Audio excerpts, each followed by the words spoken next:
r/Nosleep. Posted by u/bornbeach. If you hear a nursery rhyme called Snippity Snap, you need to read this as a matter of life and death. Part 1. It's just the two of us here. Myself and Ryan Hefflo, a 17-year-old kid from Elk Torch High. He's typical as far as teenagers go. Impulsive. Disinterested. Distracted. We're sitting in his parents' garage, in a couple of fold-up camping chairs, with cheap cups of coffee on our laps. I'm here because I believe he witnessed an event. An encounter of overwhelming significance, and one which I believe could explain a series of grisly murders. Murders which have gone unsolved, and plagued this sleepy town for close to 10 years. It's just a stupid nursery rhyme, Ryan says, bookending his words with a smirk. Something to keep the kids inside after dark. Militant parental shit, you know? I adjust my tie and clear my throat. It's my first interview and I don't want to come across as an amateur. I'm well aware of its origins. We're here to discuss the event. He stares at me for a few seconds, a smile playing on the corners of his lips. Eventually he huffs and shakes his head. You serious, man? I was seeing shit. There isn't a mystery to be solved here, I was just stoned as fuck. Marijuana doesn't typically elicit hallucinations. His face falters. The cool demeanor, the dismissive aloofness, it fades and for a moment I see a twinge of terror, and that's when I know that I have him. I know that he doesn't believe his own excuse. Yeah, well I was drunk too, he argues. I wasn't exactly in my right mind. I lean back in the chair and fold my arms, appraising him like my orientation taught me to do. If you want to make people talk, I recall my instructor lecturing, then be silent. So I am. I'm as quiet as death. Moments pass, and finally he breaks the silence. What is it you do again? He asks, changing the subject. Good. I have him. I work at a compound known as the facility. My job is to investigate events that my superiors deem noteworthy. I do my best to keep my voice level, professional, but the job is so new that I can hardly contain my excitement. Your event has been selected. Facility? He says. No offense, but that sounds ridiculous. How do I know you're not some asshole playing me for a fool? I reach into my jacket and retrieve my badge. I can show you my identification again. He waves a hand. Already seen it. How come I've never heard about this facility on the news? I pocket the badge. It's a recent enterprise. We believe that entering the public eye could lead to increased tensions, and potential panic. Sounds like X-Files shit. He narrows his eyes at me. What makes my event noteworthy? You made a post on your social media 3 days ago. It showcased a figure that I believe I recognize. He leans back, picks up his styrofoam coffee cup and takes a sip. I notice one of his fingers wrapped in gauze. Yeah. The shadow sorta looked like a demon or something. There's a pause. A silence stretches between us. You in league with demons? He laughs, tries to play it cool, but the question is genuine. No, I say. Demons aren't within my purview. I study urban legends. A smile plays on his lips, as if he's waiting for me to laugh at a joke I made, but I don't. It wasn't a joke. I reach for my clipboard and click my pen. All right, Ryan. I'd like you to start from the beginning. The night you took the photo on your Instagram, what events led to that moment? He sighs and runs a hand through his tangle of hair. It's a bit of a long story. Don't worry, I assure him. I have plenty of time. He doesn't speak. Instead, his eyes dart around the garage. They move from the window in the back, to the door along the wall leading into the house, and then to the windows on the garage door proper. He's looking for faces. Cameras, maybe. He thinks this might be an elaborate prank. Perhaps one his older brother orchestrated to make him look foolish. It's a response that my orientation warned me about and prepared me for. I've seen unexplainable things too, Ryan. He glances up, and the playful aloofness is gone from his eyes. It's been replaced with desperation. He's hoping against hope that this isn't a joke, because he needs to talk about what he saw, because he knows he's experienced something unexplainable. He's probably terrified that he's going insane. You have? He says quietly. Several times. There's nothing to be ashamed of. I place my pen down on the clipboard, taking a breath and letting the veneer of professionalism fall away. According to my orientation, people are more likely to open up if you do first. The truth is, Ryan, there's plenty in this world we don't have answers for, but only a handful of us are ever visited by such phenomena. Some call it paranormal. I call it misunderstood. I give him a smile, and it's genuine. Please, tell me about the photo. Tell me about the events that lead up to it. He studies me for several moments, as if determining whether or not I'm lying to get him to talk. To make a fool of himself. How does this work? He says at length. He lowers his coffee cup to his lap. Do I just start talking or whatever? Or should I go slow so you can write? Go as fast as you'd like. I click the pen in my hand and beam him a smile. I'm a quick writer. All right, he mutters. It begins. It was 3 days ago, Ryan says. Shannon Gilmer was having a house party. A kegger. Her dad took off on a business trip and he's fucking loaded so there's plenty of room in the house. I mean, the thing's like 3 stories tall. How many people were there? He rubs his shoulder, and I spot the gauzed finger again. It's a good sign. I don't know, maybe 50? He says. 60? I wasn't really counting. I make a note on my clipboard that reads witnesses. Go on. So we're all drinking, fucking around and getting stoned. Some people are playing beer pong upstairs and I'm down in the living room hanging with this chick from my English class, Becca. We're getting kinda, hot and heavy or whatever, and she starts messing with me. Messing with you? Just talking shit about spirits and ghosts. He gives a small laugh and shakes his head. She says she's attuned to them or something. It's ridiculous. I check the box labeled skeptic on my clipboard.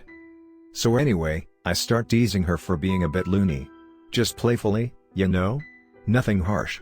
He swallows, and I catch sight of his hands, still holding his cup in his lap. They're trembling, and his gauzed index finger is out of place. It's folded inward, out of sight against the cup. She bets me that she could show me a ghost. A ghost, I say, tapping my pen against the clipboard. Snippity Snap, according to legend, is no ghost. You're positive that's the terminology she used? He scratches his head, his eyes glassy, like he's remembering a distant memory. Eventually, he nods. Yes. She called it a ghost. I check another box on the clipboard, disappointed. Divergent.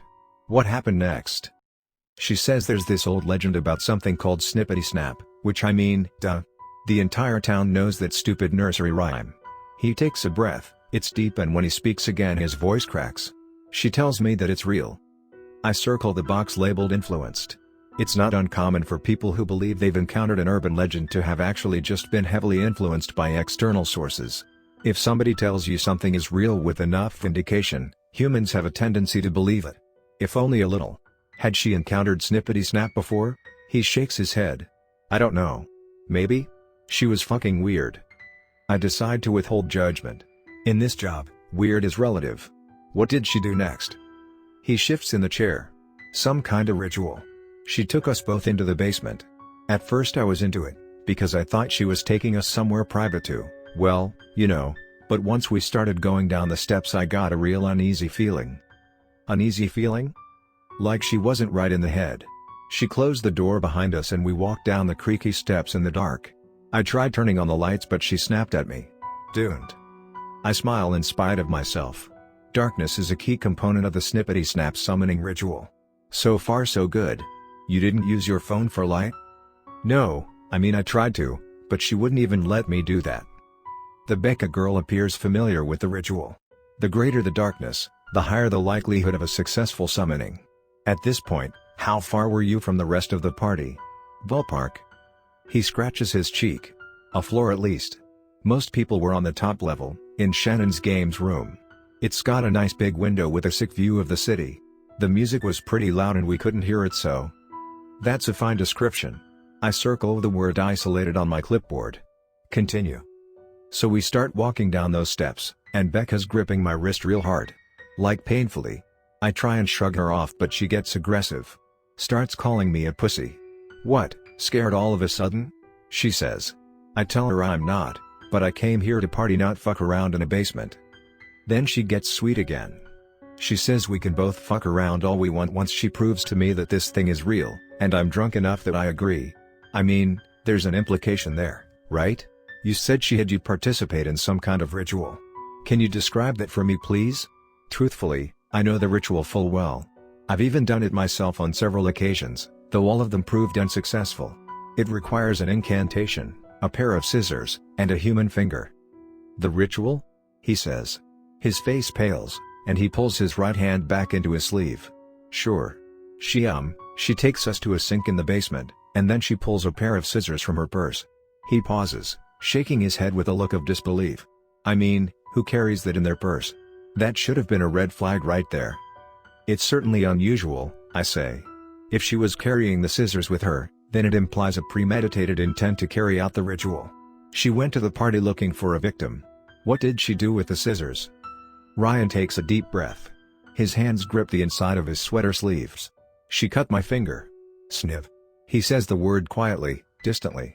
As she did it, she said a sort of chant. A chant? The first line of that old nursery rhyme. Snippity snap, you'll come back. May I see your finger? I ask. He stares at me, and for a moment I think he might refuse, but then he slides his hand out of his sleeve, and there it is. His index finger. It's covered in gauze, and he slowly unravels it. When he does, I see stitching across maybe 10 or 15 different cuts. The entire thing's been slashed by the scissors. His eyes only look at it for a moment, before quickly wrapping it up again. She was nuts. I record the details on my clipboard. Multiple lacerations. Significant loss of blood. Mental unease. If you thought she was nuts, why would you let her do that? He opens his mouth as if to speak, but exhales instead. He shakes his head. Words hang on the edge of his mouth, I can see them there, trying to break free, but for one reason or another, he doesn't say them. When she cut you, I press. Did something happen? What do you mean? He says, but his voice betrays him. It's sharp. High-pitched. There's nervousness in his tone. I mean that you're fairly large for your age and appear to be in decent shape. If you wanted to break free of this girl and her ritual, it shouldn't have been much of an issue. I gesture to him with my hand. And yet you sit before me, with so many cuts on your finger that it's hard to tell where one stitching ends and another begins. Such a phenomenon leads me to believe that something happened. Something kept you there, and in pain. His eyes take on an accusatory glare. No offense, but are you fucking with me? I raise an eyebrow. I mean, this shit about the facility, and investigating urban legends and recognizing the shadow in my picture. Is all of that legit? I reach into my jacket pocket and pull out my badge again. I toss it to him and it lands on his lap. He reaches for it with a shaking hand. My details are on that badge. My photo, my job title, and my employee number. It's legit. He swallows, looks from the badge, to my face and back to the badge. He's comparing and contrasting. He's making sure I am who I say I am. It's a good sign. It means he's ready to talk, but he needs assurance beforehand. He needs to know he isn't being played for a fool. What's your employee number? He asks. A9342R32. It's the first thing we're quizzed on upon being hired. It's critical we remember it. He hands the badge back, takes a long sip of his coffee, and closes his eyes. He appears stressed. Exhausted. It's only now that I notice the heavy bags beneath his eyes, and I idly wonder if he's gotten any sleep these past few nights. Just to warn you, he says. This next part is gonna sound insane. If it didn't, I wouldn't be here. He gives a small, uncomfortable laugh. His bravado is beginning to fall away, and I'm starting to see the real Ryan Halflow beneath. A teenage boy, scared and scarred. She did it 3 times, he says. She cut me with the scissors, and then she said that line. Snippity snap, you'll come back. When nothing happened, I pulled my hand away and told her I was finished. She told me I couldn't be. Not yet. She said it'd only take 2 more cuts, and then Snippity Snap would appear. She promised, and she pulled me down into a kiss and I sort of forgot about the pain and how fucked all of it was. I write his account down as he speaks. It's important that I get every detail. The kiss isn't a part of the ritual, but it's a part of the coercion. Whoever this Becca girl is, she's familiar enough with the legend to know exactly what it requires to be summoned. Perhaps she'd been visited by it too. She cuts me again, Ryan says, and his expression falls and his lips quiver. Blood isn't dripping off of me anymore, it's flowing. Like a faucet set to low.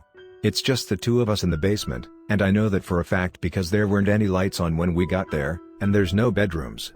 It's just an open cellar. Nobody just hangs out in the fucking dark. He shakes his head, and again his hand disappears into his sleeve, gripping at the inside anxiously. But I get this sense that we're not alone. Like something's watching us. He's choking the words out now, his body trembling against the torrent of emotions he's likely feeling. Snippity snap, you'll come back, she says again with the scissors, except now her voice is different. Different how? It's lost its sense of flirtiness. There's no teasing anymore. It's raw and serious, and when she cuts me it's deeper than before, like almost to the bone. He takes a shuddering breath, and his hand curls inside his sleeve. So I pull away. I'm starting to think with a clear head again, and I realize nothing's worth this kind of torture. I tell her she's fucking nuts and turn to leave, but she grabs my hand and cuts the finger again. Snippity snap, you'll come back. He takes a moment, his teeth gnaw on his bottom lip. His eyes are detached, lost in the memory.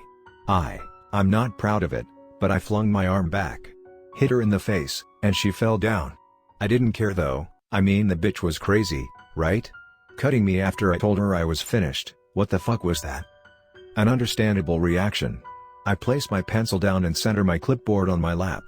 Before you continue, Ryan, I want to impress upon you the importance of absolute honesty. I need to know the process of events exactly as they played out. It could save lives. Sure. He nods. Of course. What happened after you knocked her down? She screamed. Screamed? Yeah. Screamed that I was a pussy and a coward. She screamed I was such a scared little bitch and that she hoped Snippity Snap would cut my head off.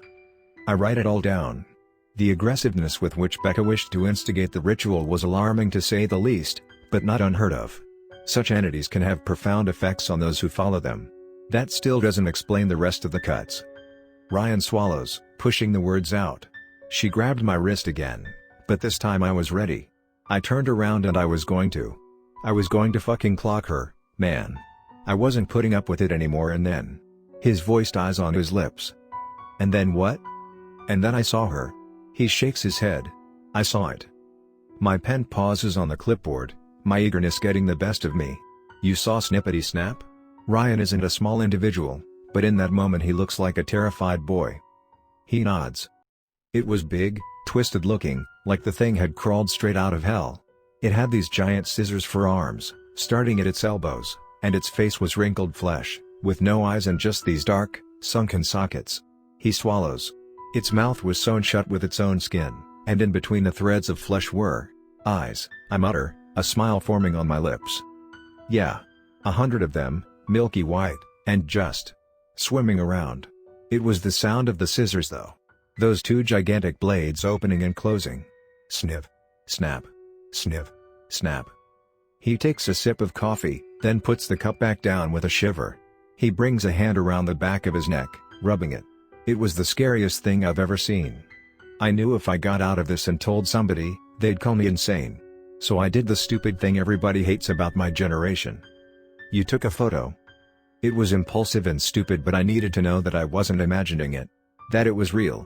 So I snapped the picture and made a run for it, but Becca grabbed me by the ankle. I hit the ground hard. His hand stops rubbing his neck, and his eyes glisten with newborn tears. The next thing I know the scissor sounds stop. No snipping. No snapping. Just silence, and then Becca starts laughing. Laughing? I frown, hoping I didn't come all this way for a practical joke. Yeah. She's laughing. Howling. I don't get it, but when I kick my leg free, I feel it. The scissor blades are against my neck. That fucking creature is standing over me, getting ready to cut my head clean off. This is it. I lean forward. To have a real case so quickly is almost unheard of within the facility. It takes most of our new hires months to come across something real. Some agents have worked there for nearly a year without success. Yet here I am, having achieved it within my first week. Did you give it an offering? I ask, excitement lacing my words. He gives me an uncomfortable look.